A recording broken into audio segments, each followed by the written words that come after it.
So ఈ దామోదర్ రెడ్డి మీద NDPS act పెట్టారు.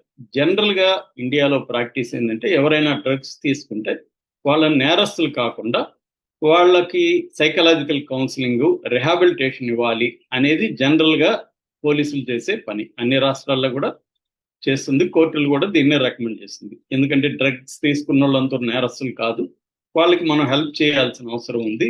అదొక అడిక్షన్ లోకి వెళ్తున్నారు కాబట్టి డీ అడిక్షన్ ప్రోగ్రామ్స్ లో వాళ్ళని తీసుకురావాల్సి ఉంది అనేది చెప్తారు. కమర్షియల్ గా ఉండి పెడ్లర్ గా ఉండి సరఫరా చేస్తూ లేదా ప్రొడ్యూస్ చేస్తూ గాంజా పండిస్తూ అంటే ప్రొడక్షన్, డిస్ట్రిబ్యూషన్, కమర్షియల్ గా యాక్టివిటీ చేస్తుంటే వాళ్ళు ఎక్కువగా శిక్షలు పడే అవకాశాలు ఈ ఎన్డీపీఎస్ యాక్ట్ కింద ఉన్నాయి. ఇక మిగతా ముగ్గురు ఎవరైతే ఉన్నారో అంటే మంగ్లీ కావచ్చు, వాళ్ళ మేనేజర్ రామకృష్ణ కావచ్చు, ఈవెంట్ మేనేజర్ మేఘరాజు కావచ్చు, వీళ్ళ ముగ్గురు మీద ఏం కేసు పెట్టారంటే నాయిస్ కేసు పెట్టారు. నాయిస్ పొల్యూషన్ కేసు పెట్టారు.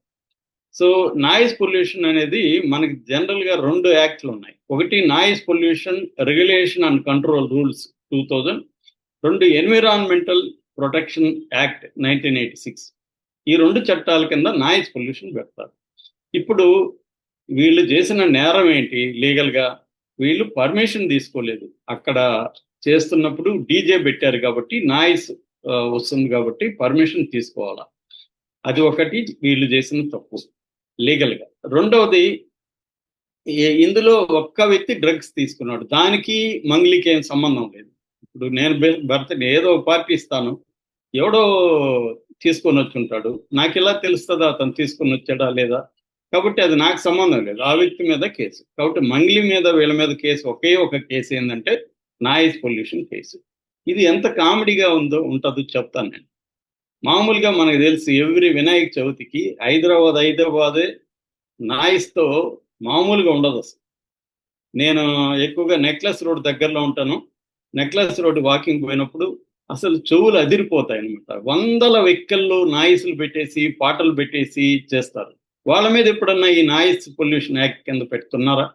వాళ్ళనే కదా, ఒక హిందూ మతం అనే కాదు, ఏ మతం, క్రిస్టియన్ అయినా ముస్లిం అయినా అందరూ ప్రోగ్రామ్స్ నాయిస్ చేస్తారు. ఏదైనా ప్రైవేట్ ఫంక్షన్లో చూస్తే అదిరిపోతా వీడియోలు మైకులు పెట్టేసి పెడుతుంటారు. అసలు నాయిస్ లేకుండా ఏ ప్రోగ్రాము హైదరాబాద్లో, మనకి హైదరాబాద్ అనే కదా అన్ని చోట్ల జరుగుతుంది. నేను మన హైదరాబాద్ ఎగ్జాంపుల్ చెప్తున్నా.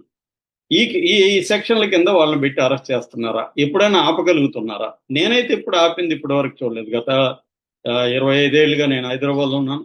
ఈ నాయిస్లు ఎప్పుడు ఎక్కడ ఏ పోలీసులు ఆపలేదు. సో ఈ మరి మంగ్లీ మీద మాత్రం ఎందుకు ఈ నాయిస్? మంగ్లీ నాయిస్ ఆ చుట్టుపక్కల గెస్ట్ హౌస్, ఫామ్ హౌస్ అంటేనే చుట్టుపక్కల ఏమి అది రెసిడెన్షియల్ ఏరియా కాదు. ఈ నాయిస్ లో కూడా మళ్ళీ రకరకాలు ఉన్నాయి. Industrial area, commercial area, residential area, silent zone, 4 రకాలుగా విభజిస్తారనమాట. ఇండస్ట్రియల్ ఏరియాలో నాయిస్ ఏ స్థాయి వరకు ఉండొచ్చు అంటే పగులైతే 75 dB డెసిబల్స్ వరకు ఉండొచ్చు. నైట్ అయితే 70 డెసిబల్స్ వరకు అలో చేస్తారు ఈ చట్టం కింద.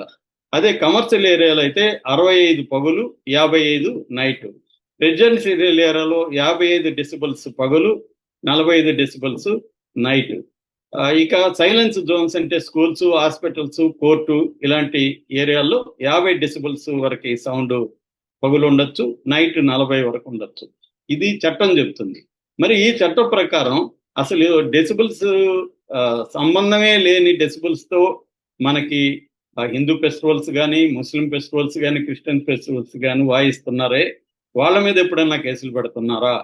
ఎందుకు మంగ్లీ మీద మాత్రమే ఈ కేసు పెట్టారు అనేది పోలీసులకి ప్రశ్న.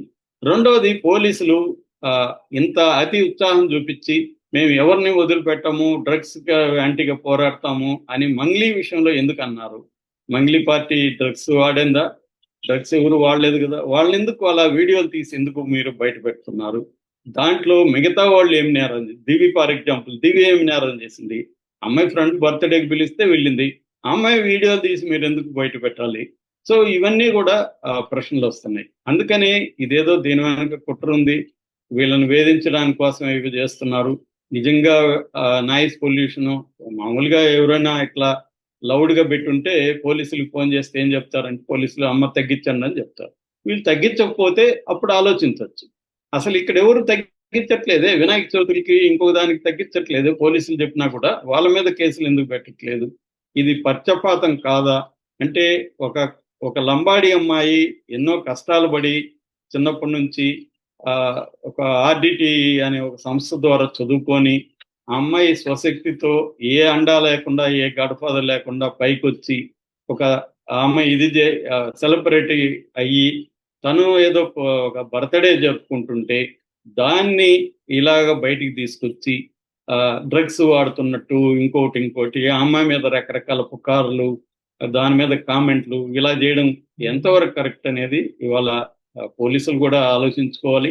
ఒకవేళ వాళ్ళు నేరం చేస్తుంటే ఆ లీగల్ సెక్షన్ల కింద కేసులు పెట్టచ్చు, కానీ వాళ్ళ వీడియోలు వాళ్ళ ఫోటోలు బయట పెట్టి వాళ్ళు ఏదో డ్రగ్స్ తీసుకుంటున్నారు అన్న యాంగిల్లో ప్రచారం చేయడం ఎంతవరకు కరెక్ట్ అనేది ఇవాళ అందరూ కూడా ప్రశ్నిస్తున్న విషయం. Okay sir, thank you so much sir.